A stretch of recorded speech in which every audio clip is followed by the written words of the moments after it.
Right, I swear to God, I think everything I've accomplished, and I mean this with all my soul, everything that I've accomplished professionally up to the second of doing this podcast will almost be forgotten and dwarfed by what I do between 50 and 65. I really believe that.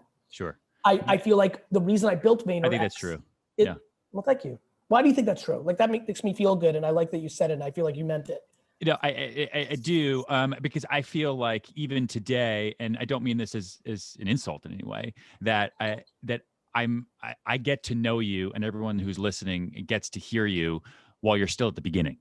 Like I feel like you were like almost in the ground, years and years ago when people still thought you were successful, and now it's the beginning because the greatest years of what you're going to be able to bring to your community and to the world, you haven't even gotten there yet. And that's what's exciting about the future, right? That's why we do this, that's why. By the way, for everybody who's listening, I decided at 34 years old to take a step back. I just invested in Facebook, Twitter, and Tumblr, which made everybody throw a ton of money at me. And I could have started a venture capital firm, made millions of dollars a year to take business meetings and then have some back end upside. But I decided to start VaynerMedia because I wanted to build a communications infrastructure for my behavior for 40 years. And I wanted to operate, not be an investor.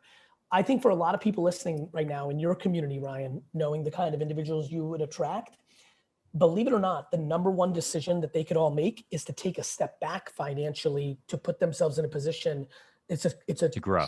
It's a real, the one step backwards, 4 steps forward thing, I really think is very real from a happiness, self-awareness standpoint, but B, from a financial standpoint. And I hope this 1-minute line that I just delivered on the podcast may make one person in your community actually tip over because they subconsciously know it. Everybody really knows. Everybody knows themselves. They may not allow it to come to the forefront, but one of the reasons I like to communicate and put out things is I think sometimes you can say something that activates the thing that's in the back and brings it to the front. And then 4 months later, they do it.